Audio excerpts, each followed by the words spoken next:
Estamos por contar unas entretenidas historias sobre los temas vistos en Realiza Análisis Hematológicos de Serie Blanca y Hemostasia, narradas por Andujo Vega Anaí Guadalupe, Galleros Ochima Irma Irene, Luna Morales Osmara Paola, Peña Topete Karen Guadalupe y Valenzuela López Carla. Antes de comenzar, debemos presentarles a la protagonista de toda nuestra historia. Esta es un tejido líquido que recorre nuestro organismo y que tiene muchas funciones, como transportar oxígeno, distribuir nutrientes, ofrece protección a nuestro microorganismo, regula la temperatura y básicamente mantiene el equilibrio. Les daremos 5 segundos para que puedan adivinar de quién se trata.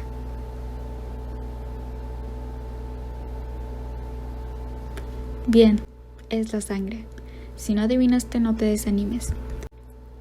Presentaremos a otros personajes muy importantes, que es de lo que se compone la sangre.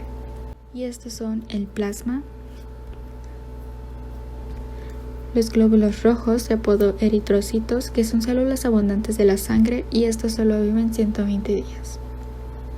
Estas son las plaquetas, fragmentos celulares que no tienen núcleo. Y estos últimos, los glóbulos blancos, también les gusta ser llamados leucocitos. Y muy bien, ahora sí, comencemos nuestra primera historia, la historia que hay detrás de estos últimos personajes, leucocitos.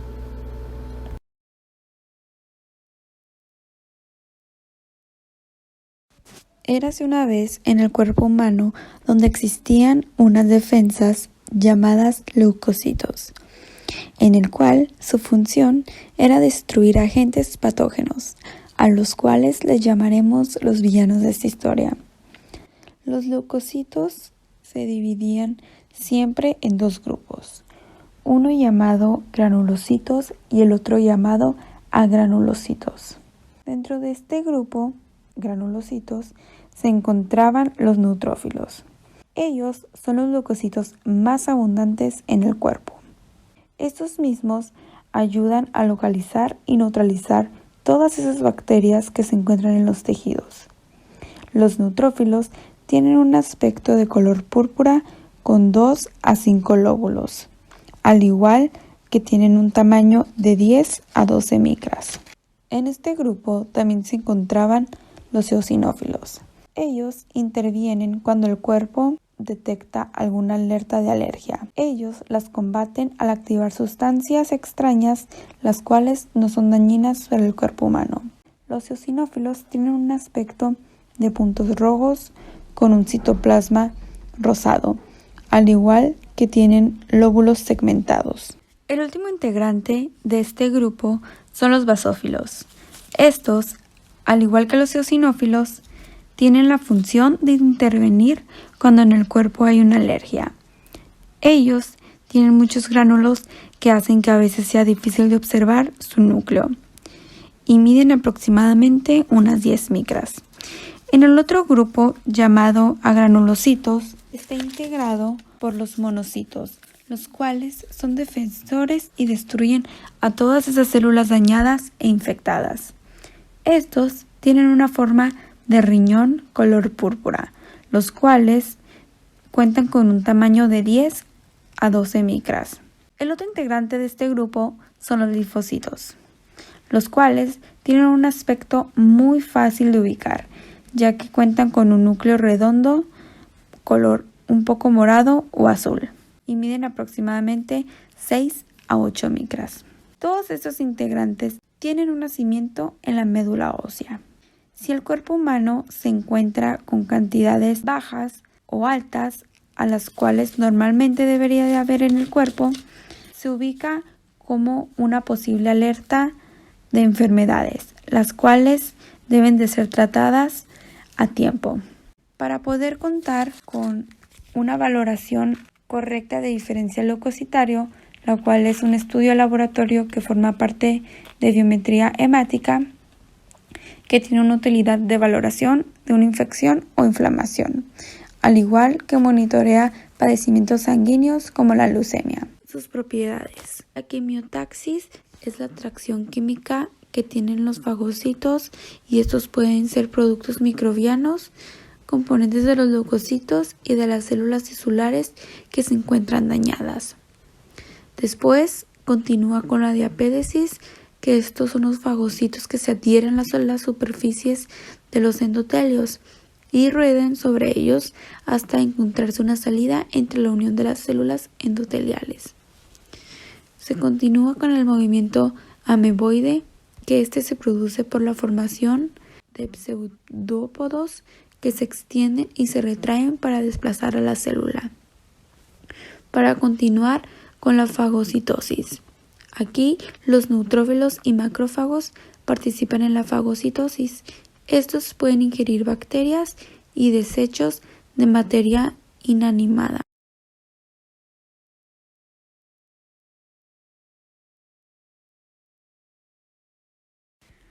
Para este análisis se utiliza la tinción Wright, la cual fue descubierta por James Homer Wright. Se utiliza para teñir frotis de sangre y punciones medulares. Su fundamento es que contiene colorantes básicos que tiñen estructuras ácidas de color azul, los cuales los componentes básicos se tiñen de color rojo con colorantes ácidos y los componentes neutros se tiñen de color violeta. El metanol permite la fijación de estas mismas células. Al realizar el procedimiento de esta prueba, se realiza un conteo, en el cual debe de contar con los valores normales en porcentaje de neutrófilos un 60 a 70%, linfocitos de 20 a 25%, monocitos de 3 a 8%, eosinófilos de 2 a 4% y finalmente basófilos de 0.5 a 1%.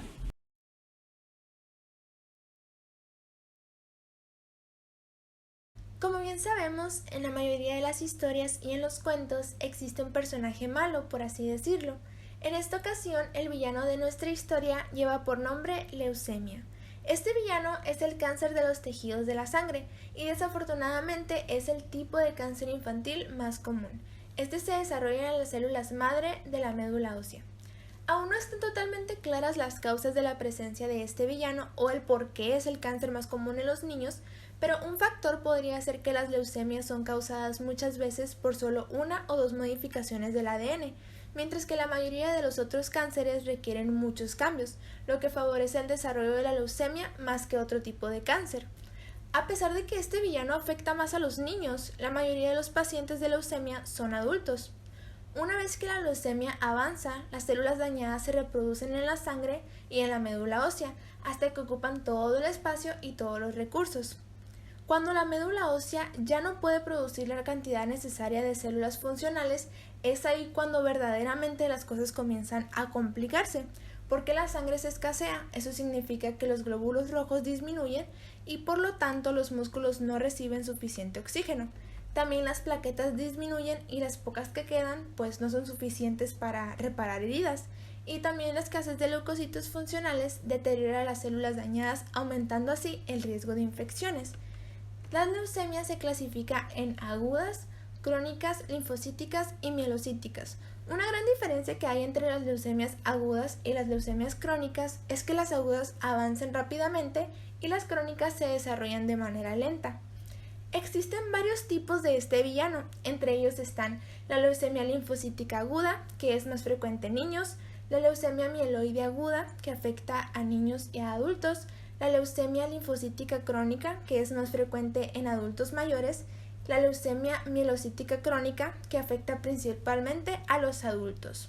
Los síntomas varían un poquito, pero los más frecuentes son cansancio, falta de apetito, fiebre, dolor de huesos, hemorragias y hematomas, ganglios linfáticos inflamados, hemorragias nasales y petequias.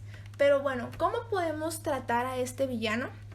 El tratamiento de las leucemias consiste en la administración de quimioterapia, radioterapia o la realización de un trasplante de médula ósea.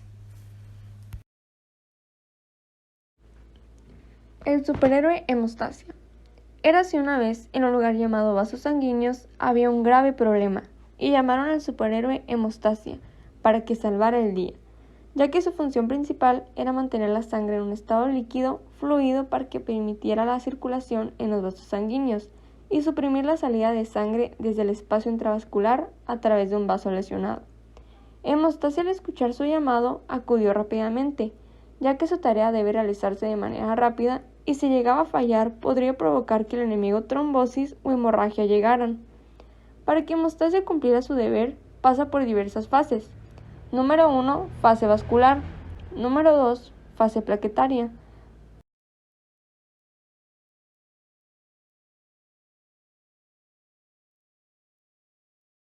Número 3, coagulación. Y por último, número 4, fibrinulosis, que esta consiste en la desintegración del vaso sanguíneo. Y claro, para que Hemostasia salve el día, no puede hacerlo solo. Necesita de sus ayudantes, llamados proteínas. Lo ayudan aproximadamente 30 y su función es convertir el fibrinógeno en filamentos de fibrina formando un trombo estable con las plaquetas. Cuando Hemostasia está haciendo su deber, también llegan los factores de coagulación, que es la vía extrínseca, y empieza con su compañero factor 3, que prefiere que lo llamen factor tisular. A este lo ayuda factor 7 y llaman al 10. Luego el hermano de vía extrínseca llega la vía intrínseca, con su compañero factor 13, factor 11 y factor 9. El factor 9 siempre se va con el 8 para buscar al 10. Después llega vía común, con su compañero factor 10. Junto con el 5 van por la protrombina. Esta heroína hace que coagule. El fibrinógeno con ayuda de trombina con sus poderes crea monómeros y el factor 13 con fibrina estabiliza todo. Había una vez un grupo de amigas llamadas plaquetas. En este grupo de amigas había nuevos integrantes en el cual los viejos integrantes les darían un recorrido y les explicarían el trabajo que todos juntos deben de hacer. El trabajo de las plaquetas es ayudar a producir coágulos sanguíneos para hacer más lento el sangrado o frenarlo, y también para facilitar la cicatrización de las heridas. Esas plaquetas solo trabajan por 8 u 11 días, ya que esta es su vida media. Las plaquetas tienen su origen en la fragmentación citoplasmática del megacariocito. Una explicación más extensa sería que son células sanguíneas circulantes anucleadas. En los extendidos sanguíneos se distinguen como elementos desde 3 micras de diámetro, se encuentran en una concentración entre 150.000 a 500.000 milímetros cúbicos. Una concentración plaquetaria por debajo de este parámetro se denomina como trombocitopenia y una concentración mayor se le conoce como trombocitosis. Las plaquetas se producen constantemente en la médula ósea y tienen una vida media de 8 a 11 días. Trombopoiesis. Es el proceso de formación de las plaquetas, las cuales derivan de células poliploides situadas en la médula ósea cuyos núcleos poseen múltiples juegos de cromosomas. Estas células son las megacariocitos. Se forman a partir de células progenitoras mieloides comunes bajo la influencia del factor estimulante de colonias de granulocitos, macrófagos y la interleucina 3. La célula madre se diferencia en una célula progenitoria de megacariocitos, eritrocitos bipotencial. El desarrollo avanza hacia una célula formada de megacariocitos. Continuará en desarrollo hasta formarse un megacarioplasto, una célula de alrededor de 15 a 30 micras de diámetro, que posee un núcleo pero no es lobulado. En esta etapa aún no hay indicios de formación plaquetaria. Seguiría en desarrollo hasta convertirse en megacariocitos, una célula de 50 a 70 micras de diámetro con un núcleo multilobulado, complejo y gránulos azurófilos dispersos. La parte central teñida con mayor intensidad se denomina granulúmero y contiene los gránulos de los cuales se tiene el color púrpura azul.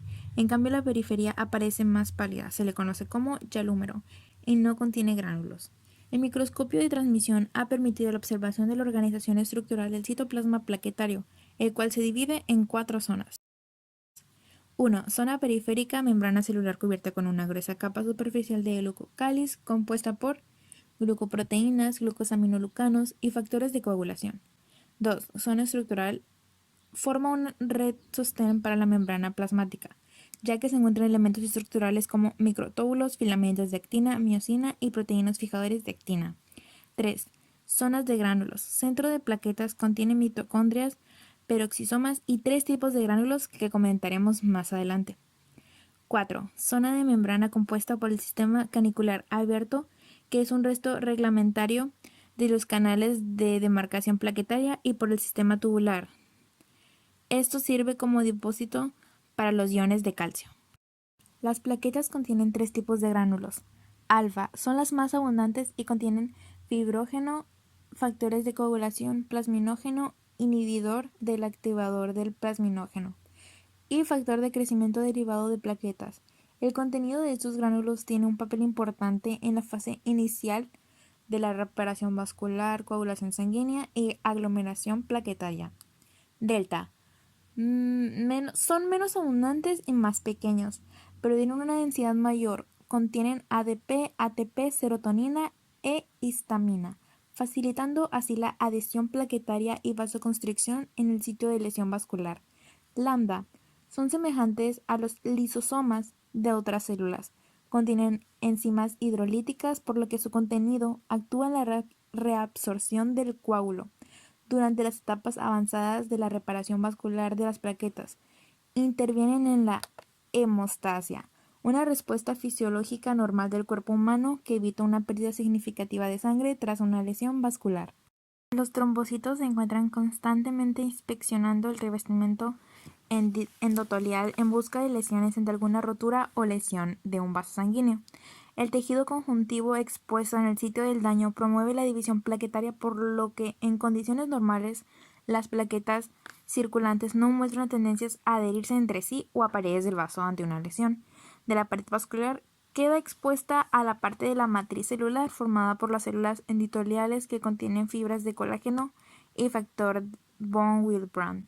La adición de las plaquetas desencadena una desgranulación y liberación de las siguientes sustancias: serotonina, ADP, tromboxano A2. El vaso sanguíneo se contrae ante una lesión. Para inicialmente la hemorragia y a continuación las plaquetas intentan capturar el orificio en la pared del vaso mediante la formación de un tapón plaquetario. Los trombocitos se unen a través de los receptores de superficie a las fibras de colágeno, adhiriéndose a la pared vascular y se activan. Una vez activadas, adoptan una forma irregular que emiten diversas pronunciaciones citoplasmáticas finas. Comienzan a liberar ADP, tromboxano A2 para activar a otras plaquetas. Se dividen entre sí a través del factor de von Willebrand y fibrógeno. Este proceso conduce a la formación de una placa trombótica. El siguiente paso es formar un coágulo de liberación de las sustancias activadoras de las plaquetas y de la pared lesionada, desencadena diversas reacciones que conducen a la transformación de protombina en trombina. La trombina cataliza la transformación de fibrógeno plasmático en fibrina. La fibrina se polimeriza y forma una red de filamentos largos anclados en la placa trombótica. Entre la malla de esta red se incluyen elementos figurados en la sangre y se forman coágulos. Los filamentos de fibrina del coágulo se adhieren a las plaquetas de la superficie lesionada del vaso sanguíneo, provocando que el coágulo cierre la lesión y detenga la hemorragia. A manera de conclusión, las plaquetas son células sanguíneas que juegan un papel importantísimo en la coagulación sanguínea, ya que mediante la formación de un tapón plaquetario evita la pérdida de sangre en el vaso sanguíneo dañado, al igual que contribuyen a la reparación de tejidos lesionados, estimulando a las células musculares. Hablaremos sobre la historia que hay detrás del coagulograma. Este es un conjunto de pruebas que exploran la participación de los componentes de la hemostasia. Ya debimos de haber tenido claro a estos componentes, lo que son endotelio vascular, la actividad plaquetaria, factores plasmáticos y fibrinolíticos. Existen varios tipos de pruebas. Entre los elementos más claves de estas está el fibrinógeno o factor 1, que mide la función del fibrinógeno y la capacidad para convertirse en fibrina. Dímero D, que busca problemas de coagulación sanguínea. INR, determina si la sangre está coagulando normalmente. Se refiere al coeficiente que existe entre el tiempo de protombina del paciente y la media de la protombina de control. Los valores normales son de 0.9 a 1.15. Y muy bien, empecemos a hablar sobre el método manual de recuento plaquetario, que consiste en la producción de hemólisis por utilizar un líquido hipotónico. además del mantenimiento de plaquetas intactas y sin agrumar por la presencia de aminobenzoato dietilaminoetilo, y determina el número de trombocitos presentes en un volumen determinado de sangre por cámara de Neubauer. La vía que evalúa esta prueba es muy importante. Se trata de la extrínseca. Sus valores normales son de 150 a 400 gigaplaquetas por litro. Valores superiores se podría decir que es una trombosis y valores menores una trombocitopenia. La prueba de tiempo de protrombina examina proteínas especiales y mide su capacidad para ayudar a coagular la sangre. Mide el tiempo que tarda en coagular un plasma pobre en plaquetas, cuando se pone en contacto con exceso de calcio y tromboplastina hística. Valores normales de 11 a 15 segundos y de porcentaje de actividad un 70 al 100%.